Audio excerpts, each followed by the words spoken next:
इस वक्त हुकूमत और अपोजिशन के माबैन चल क्या रहा है? बज़ाहिर जो मंजरनामा है, क्या वही बातें हैं या पसे पर्दा कुछ और चीज़ है? बिस्मिल्लाहिर्रहमानिर्रहीम, अस्सलातु वस्सलामु अलैका या सय्यदी या रसूल अल्लाह, अस्सलातु वस्सलामु अलैका या सय्यदी या हबीब अल्लाह। देखें यार सर, दो चीज़ें तो बड़ी क्लियर हैं। बैक डोर डिप्लोमेसी ये चल रही है। कोई सहूलतकार है जो कोशिश कर रहा है कि मुल्क के इंतहाबी अमल जो है वो एक ही दिन हो। मैं कह रहा हूँ कोई सहूलतकार है जो कोशिश कर रहा है कि मुल्क का इंतहाबी अमल एक ही दिन हो। इसलिए कप्तान जो है वो फौरी तौर पर कोई सख्त रिएक्शन नहीं दे रहे। लेकिन दूसरी तरफ मैं आपको ये बता दूँ, पाकिस्तान मुस्लिम लीग नून के अंदर वाज़े तौर पे दो ग्रुप बन चुके हैं।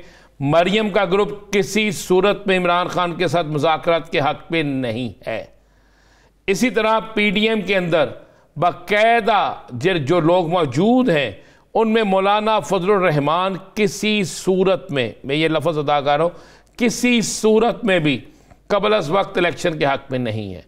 पाकिस्तान पीपल्स पार्टी किसी सूरत में भी कबल अज़ वक्त इलेक्शन के हक़ में नहीं है। उसकी बड़ी वजूहात है। पीपल्स पार्टी कहती है हम जल्द इलेक्शन कराएंगे, तो सिंध के अंदर जो अभी उनके पास टाइम है वो कहते हैं हम अचीव नहीं कर सकेंगे। हम ना बल्दियाती इलेक्शन जीत सकेंगे, ना हम सिंध के अंदर आइंदा दोबारा से हुकूमत बना सकेंगे, क्योंकि सिंध में इस वक्त जो सूरत हाल है वो सख्त पाकिस्तान पीपल्स पार्टी के ख़िलाफ़ है। MKM जो है वो इक़्तिदार के दरिया की मछली है। वो भी हर सूरत में चाहती है कि इक़्तिदार में ही रहें, दोबारा इलेक्शन की तरफ ना जाए, क्योंकि दोबारा इलेक्शन में जाने से शायद MKM को इतनी सीटें भी जो है, नशिस्तें भी जो है वो ना मिल सके। आगे आप आज मुस्लिम लीग नून देखें, नवाज शरीफ और मरियम ने उस वक्त तक वापस नहीं आना जब तक उसे मुकम्मल यकीन दहानी ना हो कि हम इक़्तिदार में नहीं आ जाए, कि हम इक़्तिदार में आ जाएंगे। तो वो अभी तक उनको दूर दूर तक किसी तरफ से ये यकीन दहानी नहीं है। उन्हें तो बार बार ये कहा जा रहा है पाकिस्तान में आए, आकर अवामी राब्ता मुहिम शुरू करें। तो अवामी राब्ता मुहिम के नाम से मियाँ साहब की तबीयत ख़राब हो जाती है और मरियम साहब का अभी इलाज पूरा नहीं हुआ। तो उनको सेहत मिलनी है सिर्फ़ और सिर्फ इक़्तिदार के ईवानों से आने वाली हवा जब उनके चेहरे पे पड़ेगी, जब उन्हें पता होगा कि इक़्तिदार के ईवानों पे मेरा भाई नहीं, मैं या मेरी बेटी बैठ रही हैं, तो फिर उन्होंने आना है। लिहाजा ये जो मामला है, जो सहूलत का बैकडोर डिप्लोमेसी के तहत ये सब कुछ करने की कोशिश कर रहे हैं, और कप्तान इसमें विन है। मैं आपको बता दूं, कप्तान इसलिए विन है, कप्तान ने पिंडी जाके ऐलान किया, इस्लामाबाद की तरफ नहीं गया। कप्तान ने यहाँ मुज़ाकरात की दावत दी, हम मुल्क का मुजाहरा किया। अब जो लूज़र है वो हुकूमत है। हुकूमत की तरफ से किसी सूरत में भी बैकडोर डिप्लोमेसी जो है वो कामयाब होती नज़र नहीं आ रही, क्योंकि हुकूमत एक शख्स की हो तो बात हो सकती है। हुकूमत के अंदर कई ऐसी जमातें मौजूद हैं जिन्हें पता है कि आइंदा इलेक्शन में, उनमें से तो बहुत सी जमातें ऐसी हैं शायद आइंदा इलेक्शन में उन्हें यह भी मौका ना मिले कि कौमी असम्बली के ईवान के अंदर जाकर वो किसी पार्लियामेंटेरियन की नशिस्त पर बैठ सकें। ये भी हालात हैं उनके अवामी तौर पर। तो अब इस सारे मामले में मुझे किसी सूरत में भी मुज़ाकरात कामयाब होते नज़र नहीं आ रहे। या सर, मेरे पास ये मुसद्दका इतला है कि बैकडोर डिप्लोमेसी नाकाम, बिल्कुल उसमें कुछ नहीं हो रहा।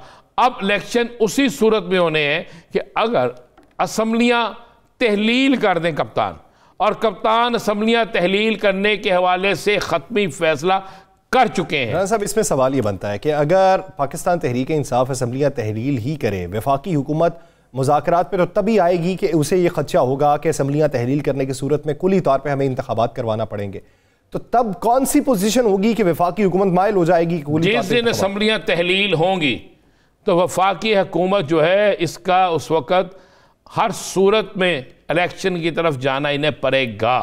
उसकी 2-3 वजूहात हैं यासर, बड़ी क्लियर। अब असम्बलियाँ तहलील होती हैं तो आपको मार्च से पहले इलेक्शन करवाने पड़ेंगे। मार्च से पहले जब आप इलेक्शन की तरफ जाते हैं, जनवरी फरवरी यानी मार्च के आगाज़ में या इलेक्शन आप करवा देते हैं। अब जिन लोगों के पास ये कहना है कि जनाब के मार्च में इलेक्शन नहीं हो सकते, इसलिए इलेक्शन नहीं हो सकते कि जनाब रमज़ान शरीफ है, तो एक यही इसी मुल्क के अंदर एक इलेक्शन रमज़ान शरीफ में हुए हैं। हुए हैं कि मैं रिकॉर्ड में है ना सारा चीज़ें मौजूद। और उसके बाद आप आ जाएं कि ये किसी सूरत में भी ना कोई कानून के अंदर ये चीज़ मौजूद है जो आज हमदुल्ला साहब ने कहा है कि हमारी मुआशी सूरत हाल ऐसी नहीं है, ऐसा मामला नहीं है। इन्हें कानून के मुताबिक 5 साल से आगे जिस तरह असम्बली 1 घंटा नहीं निकाल सकती, इसी तरह जब असम्बली एक होता है इस्तीफा देना, वो होता है मंजूरी से मशरूत, ये है असम्बली तहलील करना। और जब असम्बली तहलील हो जाती है, और ये असम्बली तहलील हो रही है पाकिस्तान के सबसे बड़े सूबे की और उसके बाद दूसरे सूबे की, 2 सूबों में जब असम्बलियाँ तहलील हो जाती हैं तो आपको इंतखाबात की तरफ जाना पड़ता है। अब जो आपका सवाल है कि क्या वफाक घुटने टेकेगी, वफाक के पास इसके अलावा रास्ता होगा कोई नहीं। ये किस तरह मुमकिन है कि 67% जो इलाका है उसमें आप इलेक्शन करवा दें और बाकी जो है जगह वहाँ पर आप इलेक्शन ना करवाएं, और ये इलेक्शन एक किस्म के समझे पूरे पाकिस्तान के इलेक्शन हो जाने हैं।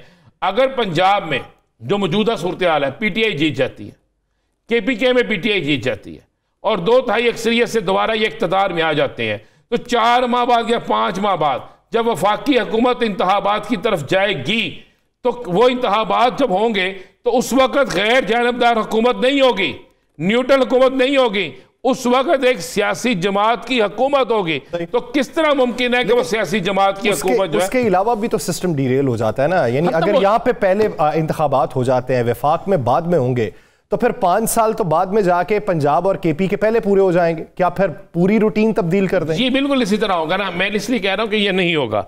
ये इसलिए नहीं होगा कि जैसे ही सामने होंगी तहलील होंगी तो वफाक को इसकी तरफ जाना पड़ेगा।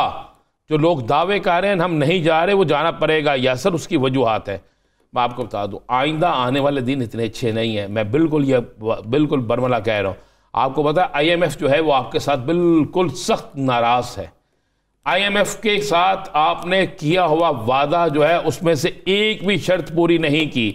इसी वजह से आपको वो तमाम ममालिक जिन्होंने पैसा देने का वादा किया था उनकी तरफ से डिले किया जा रहा है, ताखीर की जा रही है। IMF जो है वो आपको दूसरी किस्त देने के लिए तैयार नहीं है। अगर आप IMF से दूसरी किस्त लेते हैं और वो दूसरी किस्त देते हैं, उसके पास जो टैक्स है वो आपको लगाने पड़ेंगे, और अगर आप वो टैक्स लगाते हैं तो अवाम जो है वो तो आपका कबारा निकाल देंगे। इस वक्त मुस्तफा नवाज खोखर का ट्वीट देखा आज आपने? जी, मिफ्ता इस्माइल साहब मुस्तफा नवाज खोखर एक ही डगर पे चल रहा है। जी, तो ये मुझे बताइए कि ये होने वाला है। इसलिए आप एक चीज़ जहन में रखिएगा, ये हालात बड़े खौफनाक सूरत हाल इख्तियार करने जा रहे हैं, और इस खौफनाक सूरत हाल में कप्तान जो है वो अच्छा खेलेगा।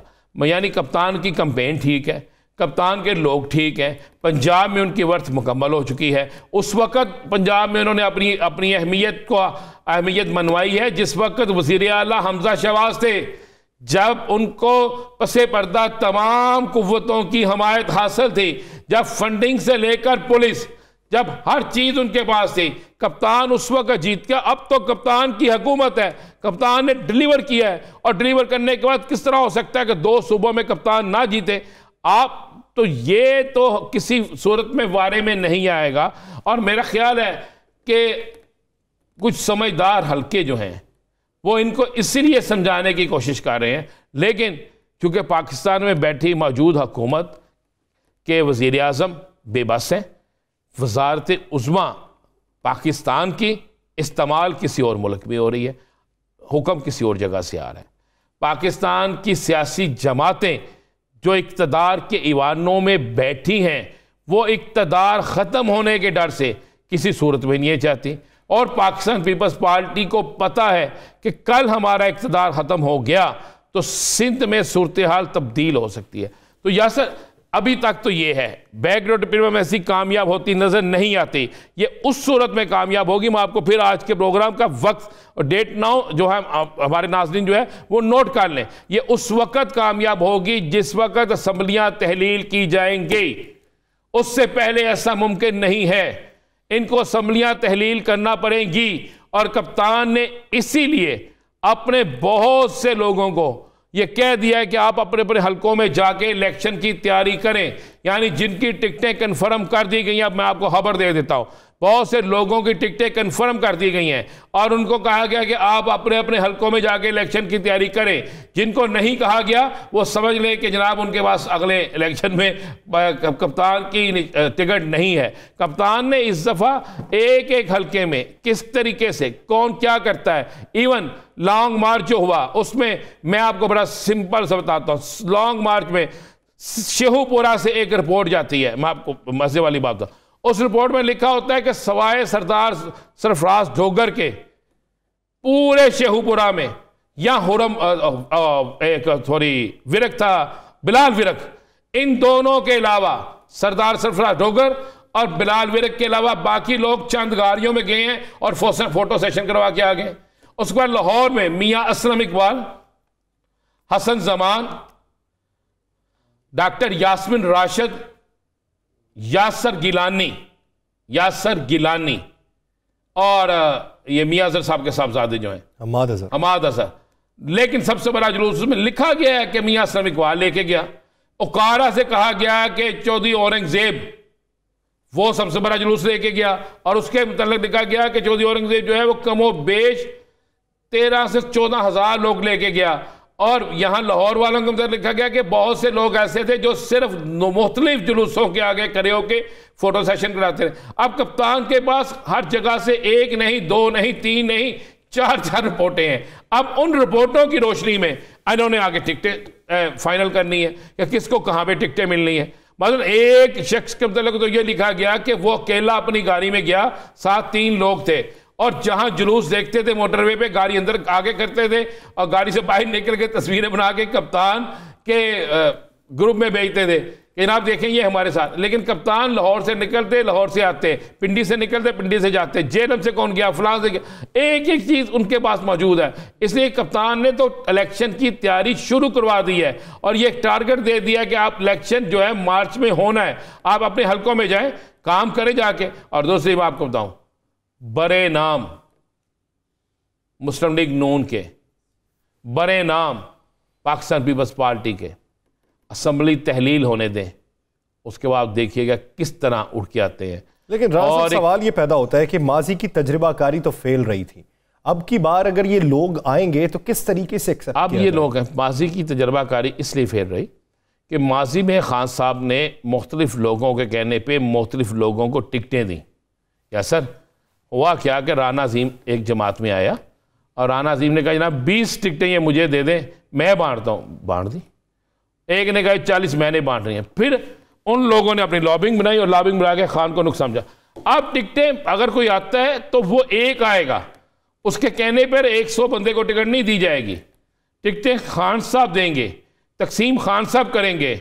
और मैं आपको खबर दे देता हूं बड़ी, खान साहब तारक बशीर चीमे के हल्के में इतना मजबूत कैंडिडेट लेके आ रहे हैं और वो कैंडिडेट लेकर आ रहे हैं कि जिसके बाद जनूबी पंजाब यानी बहावलपुर, यजमान और इन साइडों पे शायद मुस्लिम लीग नून और तारक बशीर चीमा इन दोनों ग्रुपों के लिए एक मुश्किल तरीन वक्त हो।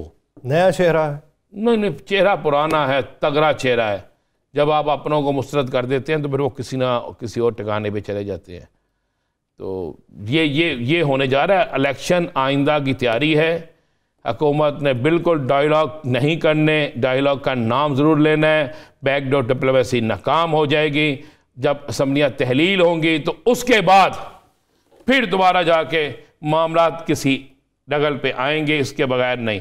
और मैं आपको ये भी खबर देता हूँ बिल्कुल क्लियर, सिर्फ पहली दफ़ा तहरीक इंसाफ में तोड़ फोड़ नहीं होगी, बाकी हर सियासी जमात में तोड़ फोड़ होगी। कोई एक चेहरा भी नहीं जाएगा। तहरीक इंसाफ का कोई चेहरा किसी और तरफ नहीं जाएगा। अगर कोई टिकट का उम्मीदवार हुआ और उसे कभी उम्मीद हुई कि टिकट उसे मिलेगी, ना मिली, तो तब भी उसके टूटने के इम्कानात नहीं है। वो इंतज़ार करेगा, बल्दियाती चेयरमैनशिप का इंतज़ार करेगा, सेनेटर का इंतज़ार करेगा, खान की छोड़ी हुई सीट पे ज़िमनी इलेक्शन का। चले मैं आपको बता देता हूँ ये मामला। अगर चले एक और खबर दूं, जिस तरह टेक्निकल, एक और खबर दूं। जी। आसिफ अली जरदारी, शहबाज शरीफ और मरियम नवाज जिन हलकों से इलेक्शन लड़ेंगे, कप्तान भी उन हलकों से इलेक्शन लड़ेगा।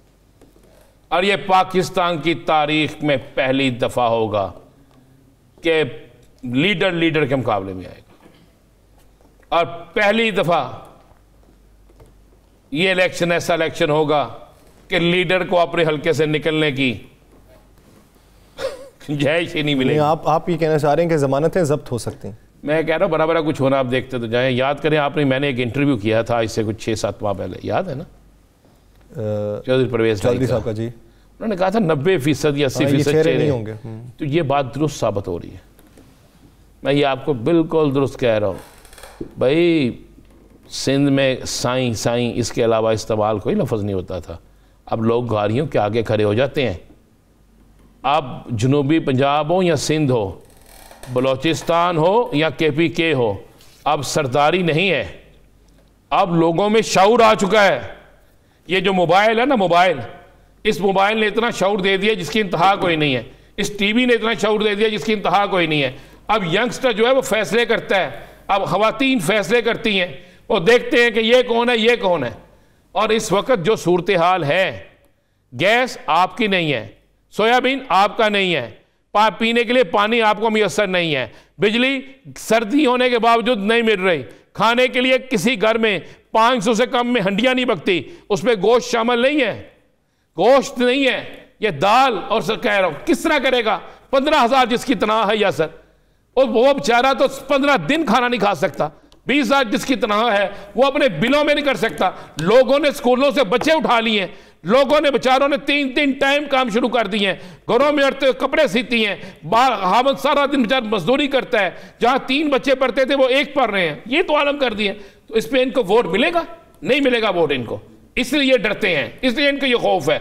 बार बार टीवी पे आके कहते हैं, प्रेस कॉन्फ्रेंसों में कहते हैं हम बड़े पॉपुलर हैं। ये पॉपुलर है, आए क्यों डर रहे हैं? मैं आपको कह रहा हूं अगले 8 से 10 दिन में या 15 दिन में अगर IMF ने इनको किस्त दे दी तो फिर इनको किसी और तरह से पैसे मिलेंगे, और उस किस्त मिलने के बाद उसका हमाजा इनको जो भुगतना पड़ेगा लग पता जाएगा।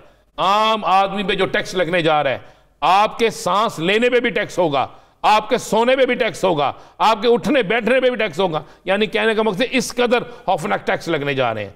अमीर को फर्क नहीं पड़ता, वो तो अमीर से अमीरदार होता जा रहा है। फर्क तो पड़ रहा है 25,000, 50,000, 1 लाख, 1.5 लाख, 2 लाख की तनख्वाह वाले को भी फर्क पड़ रहा है। और कितने लोग हैं ये? आपके 80% लोग जो है ना वो 30,000, 35,000, 50,000, 80 नाल लगा लें, 70,000% लोग लगा लें, 70% लोग लगा लें, इतनी तनख्वाह वाले हैं। बाकी तनख्वाहदार तबका जो है बेचारा मर के रह गया इस हुकूमत में। एक चीज नहीं दी इन्होंने। तो अब ये इलेक्शन में जाएंगे ना, बैकवर्ड डिप्लोमेसी कामयाब होगी, कुछ नहीं होगा। इलेक्शन उसी सूरत में होंगे जब कप्तान असम्बलियां छोड़ेगा, और कप्तान ने असम्बलियों से असम्बलियां तहलील करने का हतमी फैसला कर लिया हो। अच्छा राणा साहब, ब्रेक पे जाने से पहले एक आखिरी सवाल, आप क्या समझते हैं कि पाकिस्तान तहरीक इंसाफ का कोई एक ऐसा पॉपुलर लीडर जो माजी करीब में हुकूमत में मौजूद था और मुस्तकबिल करीब में उसे टिकट नहीं मिलेगा, हो सकता है इम्कान कोई? बिल्कुल नहीं। जो साथ खड़े तो साथ खड़े। आपका इशारा जिस तरफ है ना, मेरा इशारा, मैं कुली तौर पे बात कर रहा हूँ। मैं आपके साथ प्रोग्राम करता हूँ रोजाना। मैं ठीक है। कप्तान के साथ जो लोग आज के दिन तक खड़े हैं, कप्तान आखिरी दिन तक उनके साथ खड़ा होगा। सही। लिहाजा टिकट मिलेगी। सही।